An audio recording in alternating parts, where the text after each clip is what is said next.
Gerhard's district of Coburg, as well as throughout Lutheran Germany in the Reformation and post-Reformation eras, visitations were a regular feature of church life. A visitation was a visit by a church superintendent with assistants to assess the life and ministry of the church's ministers, as well as to deal with issues of church discipline. Just as most working people have to undergo a performance review from time to time, the pastors had to undergo this too. But as we shall see, there were specific measures in place to prevent this from being abused by a single person. The superintendent alone did not conduct a visitation, but he conducted it with assistants. And the superintendent did not appoint these assistant visitors. The consistory did that. Also, as we shall hear, the visitors assisted the local pastor with church discipline cases. That way, if an excommunication was necessary, it was not seen as the obstinate pastor against the congregation. The pastor had backup from the superintendent and visitors, some of whom were laymen, usually lawyers. Gerhard's church ordinance describes the reasons for the visitation as follows. To maintain the pure teaching of God's Word. To maintain the uniformity of church rituals. I like that one. To maintain ministers in upright conduct, in diligent performance of their office.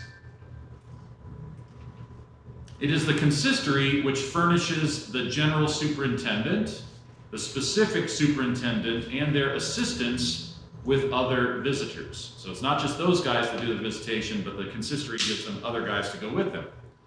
So as I've said, if a specific superintendent is like a bishop, then a general superintendent would be something like an archbishop.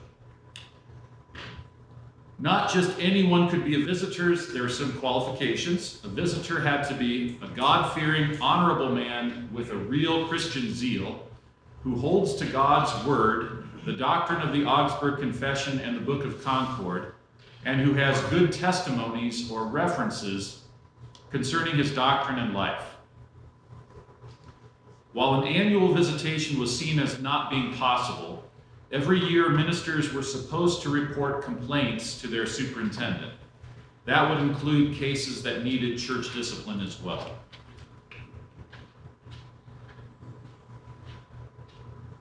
So, the examination of the, quote, church servants or school servants took place on the day before the actual visitation of the parish. So the German word for church servant is Kirchendiener, and I take this to mean a minister of the church. A Schuldiener then would be a minister of the school, I suppose. Also, the superintendent is supposed to listen to one of the preacher's midweek sermons in the previous week. As we've heard so far, midweek sermons on the catechism or books of the Bible were standard and were usually required by the church ordinance. So pastors normally were preaching at least twice a week, if not more. Different sermons. The superintendent should also examine the pastor's sermon outlines. At this time, the superintendent would also admonish the pastor to read the Bible and also to read the symbolical books, the Book of Concord. At each visitation, a book of the Bible and one or two articles of doctrine were assigned to the pastor, and he would be examined on them at the next visitation. This is where the instituted continuing study was part of what was going on. So that could be, all right, you're going to have to study John and really show me that you've learned a lot about John, a portfolio or whatever, by next time. And you're going to have to learn about the doctrine of election and the doctrine of baptism. And make sure that you're able to show me what you've learned on this, some kind of a portfolio. So at each visitation, the book of the Bible and one or two articles of doctrine were assigned to the pastor, and he would be examined on them at the next visitation. Okay, so that ensured that the pastor, a lazy pastor, would continue studying, and most importantly, would study the things that would be most helpful to his people in defending and edifying their faith. The topics for the examination were also not left to the whim of the Visitation Committee, not left to the whim of the district president or of the committee, but were actually set forth in the church order. The church ordinance specified that the articles of faith according to which the pastors were to be questioned, and all of the foregoing, all of what I've talked about, all of this applies to parsons, deacons, and all ministers of the church. So I use the word parson as my translation for the German word Pfarrer, which we would call the senior pastor of the parish. But a parson in English, that's what that means. A deacon functioned as an assistant pastor and was considered a minister of the church. Among the questions to be asked, the ministers of the church were asked about their loyalty to the Book of Concord, whether they had been reading the Bible through twice each year, which is actually more than what Gerhard says for the students, whether they have also been reading the symbolical books in Luther's works. They were asked which of the ancient and modern Bible commentators they have been using, and whether they know Greek and Hebrew. The church ordinance explains that Greek and Hebrew were especially important for those who aspire to more advanced service in the church. So obviously, not everybody knew Greek and Hebrew, but it was hoped for that people would know Greek and Hebrew. But obviously at the time, not everybody did. Not all the pastors did. So those were the questions to the pastor about himself and about his ministry. There were also questions to the pastor about the parishioners. Were the nobility attending church? Were there rumors of public vices among the parishioners? Were the church ordinance and the regulations being respected and maintained? Were the parishioners coming to church diligently? And so on.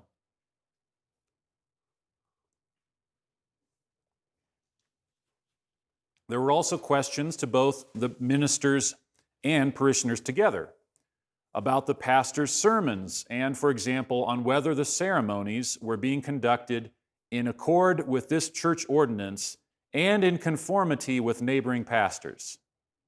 Uniformity of ceremonies is, they hammer on it all the time. It's so important. It really actually was not as important what the ceremonies were as long as they were uniform. There were questions on the conduct of baptism and on confession, on the conduct of the Holy Supper and on weddings and funerals, questions on salaries and on neighboring pastors. For example, did the pastor live at peace and in unity with his neighboring pastors? Then there were questions just for the parishioners. These regarded the pastor's teaching and preaching, his catechism instruction, church ceremonies, again, confession and absolution, how engagements were handled in the parish, visiting the sick. Regarding the ministers of the church, their wives, their children, and servants, the parishioners would be asked about their life and conduct, their residences, and their salaries. Questions were asked about schools, clerks, sacristans, and sextons in the villages, and on the alms chest. So the alms chest, you guys probably know, you understand, but people, even though they're not able to support the pastor's salary with their offerings, they're still supposed to offer alms, which would be used to support the poor. So the poor relief was so giving offerings was still definitely a part of what it meant to be a Lutheran layperson. It's just that they didn't have nearly as much money as people do today, and so it would be used for other purposes. After the visitation was over, the superintendent had some further duties, and these duties show how checks and balances were used. The superintendent could not act on his own initiative based on his visitation. He had to submit his report to the consistory and then follow their instruction. As I understand it, the superintendent also was a member of the consistory too, so this was a check and balance to make sure that the superintendent was not acting against a minister or a parish or a parishioner according to his own whim and caprice. There would have to be the whole consistory that would be saying, yes, this is what needs to happen. The practice of church discipline with the steps of admonition in Matthew 18 were handled or regulated by the consistory.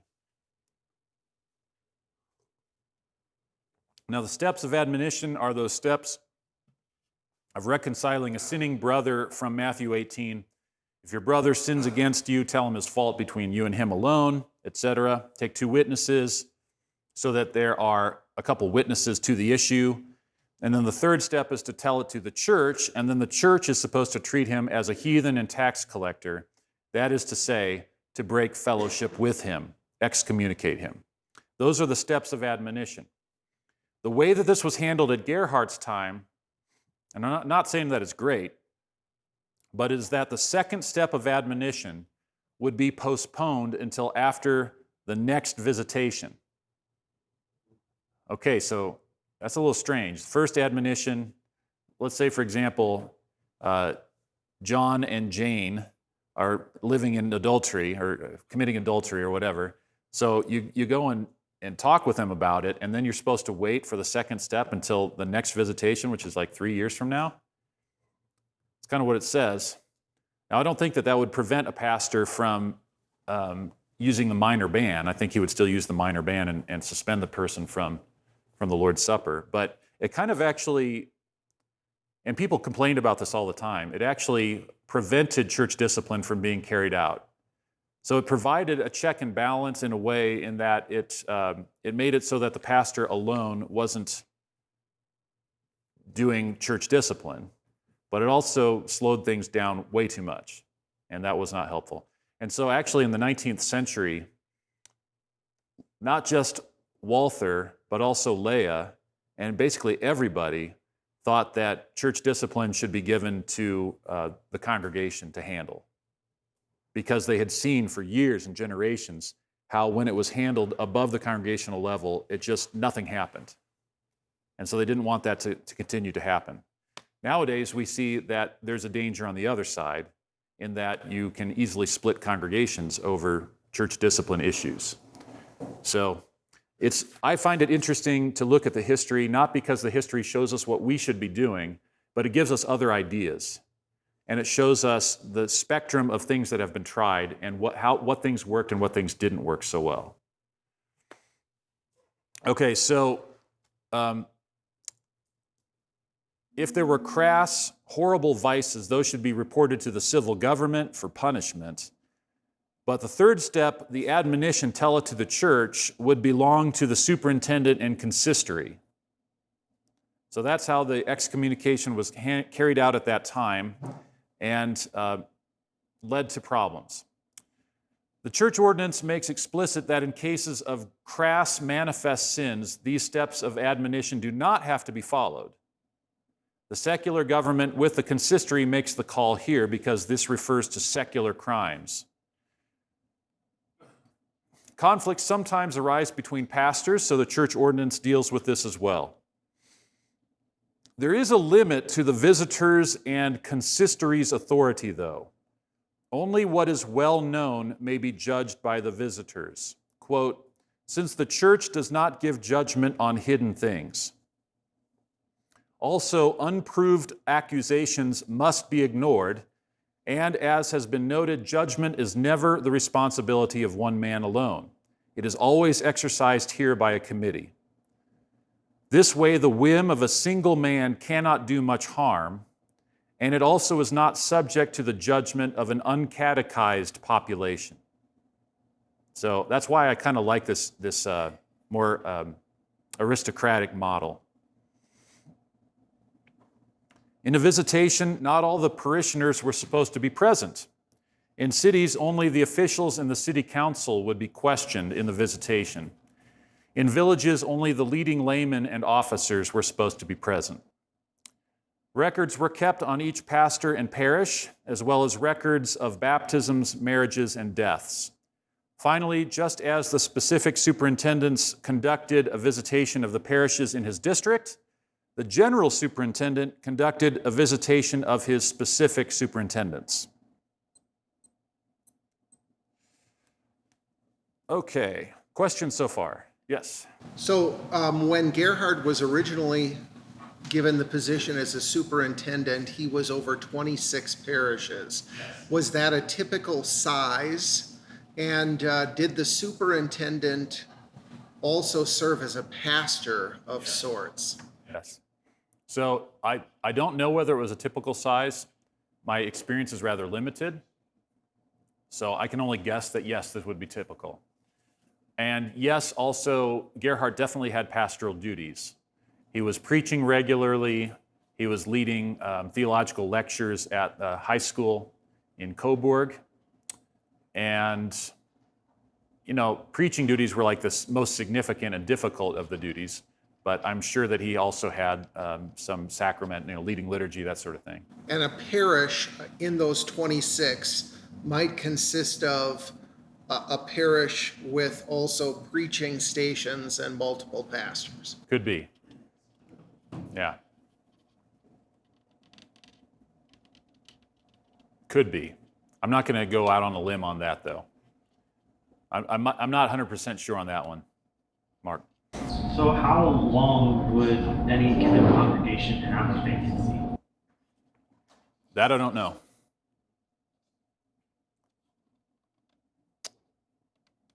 It probably varied. Okay, any other questions before we move on? Were there any parallels to Winkles? Any what? Parallels to Winkles? Yeah, they had meetings, and sometimes they're called ministeria, like the circuit could be, sometimes it's called a ministerium, but by that they mean the pastors get together for a meeting. Like in Hamburg, the Hamburg ministerium was essentially the circuit pastors of Hamburg.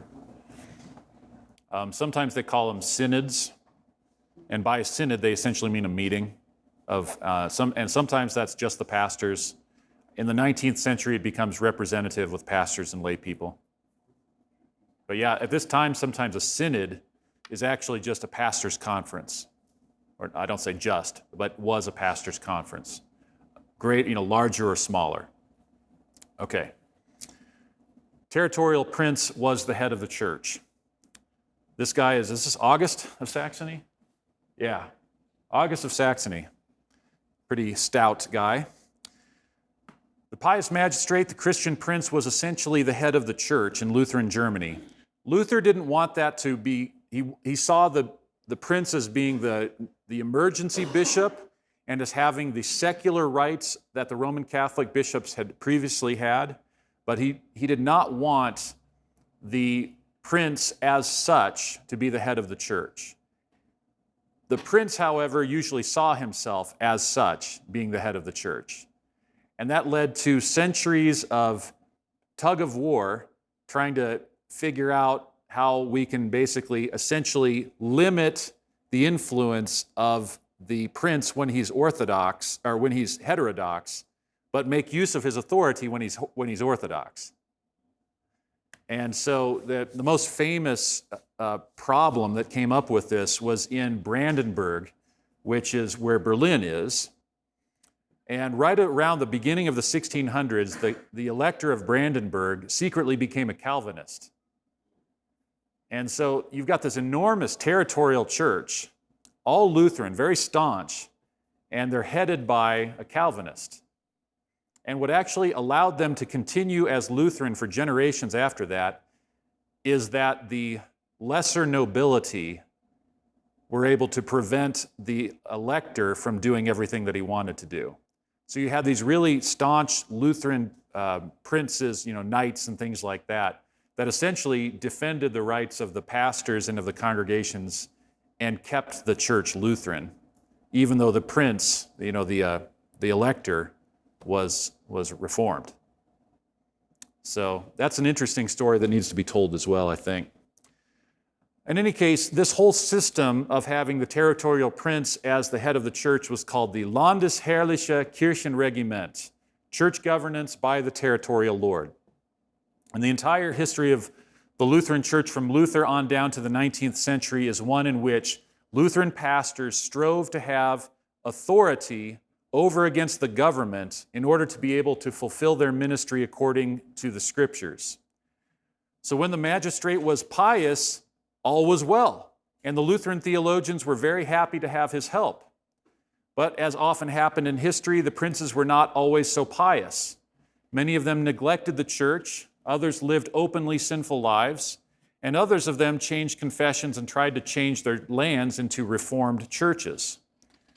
So the practice of the church government by the territorial lord may have been exercised unofficially going back into the Middle Ages.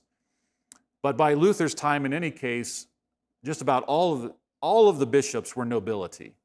And so in the minds of the people, bishop means a nobleman. And so they were actually not, the church government by the territorial lord was not really all that different from what they were used to. Gerhard, in his commonplace on the ecclesiastical ministry, tried to limit the power of the authority of the secular government within the church. So the way that he did this is he was talking about the call process, and he said that alongside the prince, there's also the ministerium as a group and the people as a group that have a voice within the call process. And because the church is not just the prince, therefore all three segments, so to speak, of the church need to be involved and have a say in the call process. Nowadays, people have looked back on that and said, well, this is terrible. He's actually giving a place to the territorial prince within the call process, and that should just not be. It should just be the pastors and the people that have a say. That is to say, the actual churchly people. And if the prince happens to be a Christian, a Lutheran, he's part of the church, well, then he can have a part of the role too. But actually what Gerhard was trying to do is limit the authority of the prince by saying that he's not the only one that gets to make the decision. And if the pastors and the people disagree with his decision, then the prince can't have his way. So that's actually kind of a problematic part with Gerhard's book, but when you look at it in context and see what he was trying to do, it makes more sense. But in his book on the ecclesiastical ministry, I completely disagree with him when he gives a special role to the pious magistrate. So, yeah, I am an American after all. Yeah. Is there any way that is there any sort of correlation between, because in our context you have congregations that are calling pastors, and you have the ministeria that's around where you are that are kind of guiding a congregation in calling a pastor, and the district, right? Is there any way that there can be a correlation between the pious magistrate and, say, a district in the calling of a pastor? Well, sort of, because back in those days, the superintendent and consistory were appointed by the pious magistrate. And so the superintendent and consistory is essentially how the pious magistrate exercised his will over the church. And when he was pious man, all went well. He would listen to recommendations of learned and pious people and good pastors, and good people would be on those boards. For example, Gerhard, great pastor, called to be a bishop when he was 23 years old. So things could work out very well. And when they worked out well, they worked out very well. But when they worked out poorly, they were very bad. So, I think, and this is the interesting thing, despite the fact, whatever our polity might be in theory within the Missouri Synod, in actuality, what has happened is that you have a kind of a centralizing factor, whether that's the district or the synod, that is there helping to ensure that there's unity. So despite whatever might be in theory on the books as to how the governance of the synod ought to be, it actually turns out to be a balance between local authority and regional or synod-wide or district-wide authority. And I think that's a natural move, as long as the pastors and the people see that unity is necessary, or some kind of uniformity. Yeah. I don't know if this is the same in other districts, but in my English district, besides being all across the country, it does seem that there is a bit of this checks and balances between our district bishop and the English district board of directors. And the board of directors having lay people on it, it feels a little bit, just a little bit like a consistory. Yeah. Well, and that actually is very important that you have good people on all these boards, because even if there's no legislated right or veto or anything like that, those are the people that guide and influence whoever the elected official is. So if you've got the exact same elected official and he's surrounded by bad people, if you have a great guy but he's surrounded by bad people, he's not going to be able to do many good things. But if you have a guy that's more in the middle as the elected official and he's surrounded by good guys, he'll probably do a lot of good things. All right. I'm not talking about any particular district.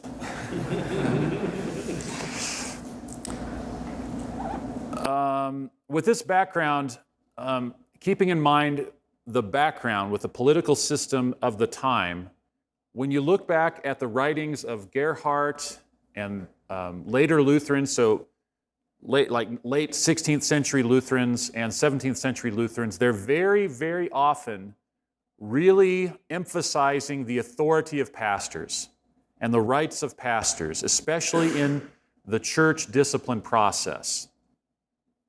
And some people have said, well, those old Lutherans, they just hated lay people, and so they're trying to make the pastors into tyrants. But if you actually look at it and see the way that they govern their churches and what the pastors were actually trying to do, I think they were trying to get enough authority for themselves so that they could just carry out their ministry and not be hindered by the consistory and the superintendent, so that they would have the right to discipline somebody in their congregation who's fornicating or has become a Roman Catholic or whatever, had become a Reformed person. So they've got these issues, and that's why I think that they're using all of the theological arguments they can to emphasize pastoral authority. And it's not over against the lay people, but it's over against the government that's not allowing them to carry out their ministry. Okay, so Gerhard's church order on the call process and visitation will not be able to be applied to our North American situation without major editing. But by examining this, we've been able to see first what Gerhard considered to be a faithful application of the doctrines of church and ministry. And second, we've seen how various checks and balances were used in order to uphold quality and fidelity in Lutheran ministry.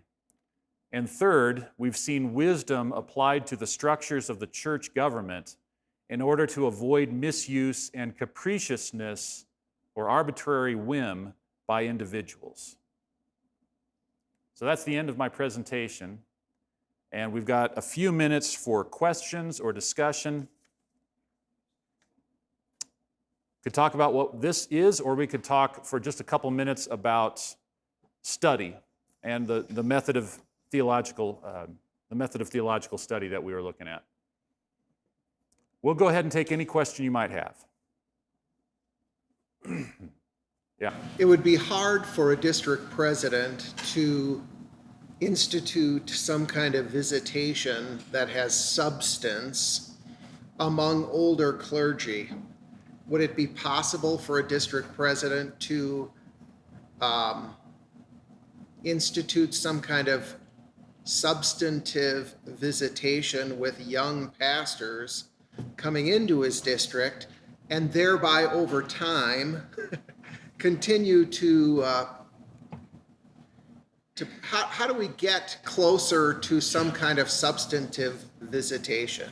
That's a good question. I think obviously prudence, and there's various different ways that could be used. I just became the department chairman for my department. I'm the youngest one in the department. So I had to do performance reviews this time for Mackenzie and for Busher. I mean, what am I going to say to these guys? I mean, Mackenzie was my professor, and Busher was a pastor for a long time before I was a pastor. So essentially what I just did is I had them review themselves and just had a conversation with them. And that's what I did. I just had a conversation, showed them some things that I noticed, but essentially let them kind of lead it and recognize them as wise older brethren in the department. I think, we just have to take into account, like if you had a district that said, finally, we're going to do this because right doctrine and practice is really important to us. Well, then you'd have to have this understanding with the visitation committee that you're going to treat the older guys a whole lot differently than you're going to treat the younger guys, or the guys that have been in the ministry a long time a lot different than the guys that are new. Just to show there is a shadow of these things still within our district structures, bylaws of this particular district determine that the circuit visitors are to visit their churches once in 3 years, and that the district president is to visit the congregation of the district, or of the circuit visitor, once every 3 years. So there is actually a structure for that kind of thing still to take place. There, we just don't know that we've got any procedures that the visitation will do anything good and won't be completely capricious. What's that? Or how often does it actually happen? Actually happen, yeah. Does your circuit visitor ever visit you, or are you the circuit visitor? I'm not sure. My circuit visitors come once to visit me, but that was for a special situation. It wasn't just like to check in. Well, anyway, a lot needs to be done. And in early Missouri Synod, they tried to get this visitation procedure going. And I looked at this a little bit, and it looks like there were lots of objections and concerns to it back in those times too. So it's not as though back in the old Missouri Synod, they used to do this all the time and nobody had any problem with it. But there was a lot of objections to it back in those days too, is what I found. Yeah. Do you see the struggle of recertification or continuing education with the pastors or the congregation? I'm sorry, say that again? The current problem with continuing education and recertification, is that central to the congregations or to the pastors in resistance? My guess is that the pastors would be the ones who are resisting it. What about the congregations that don't support it? Well, that's an issue if a congregation doesn't want to support any kind of continuing education. But continuing education does not inherently cost money. It costs time, and that's the issue. Time is money, but you've essentially got to prioritize time for study of God's Word, of other theological books, and set aside certain hours of the day or of the week towards that, besides preparing for Bible classes and meetings and whatever else.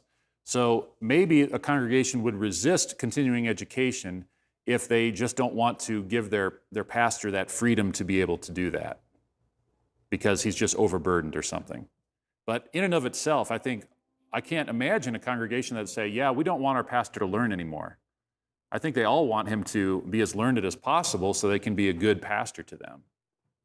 So it's mostly the pastors, I think, that become lazy and don't want to do it. Not you guys. You guys are here. On my blog, lutheranorthodoxy.blogspot.com, you can find all of the various things that I've written about continuing education and study. I've got a bit up there that I would really recommend on indexing, for example. Some of you have asked about how to make all of this learning accessible to you so that you've got it at a moment's notice. So go to my blog and check out what I have to say there about indexing and everything else. I think that'd be very useful to you.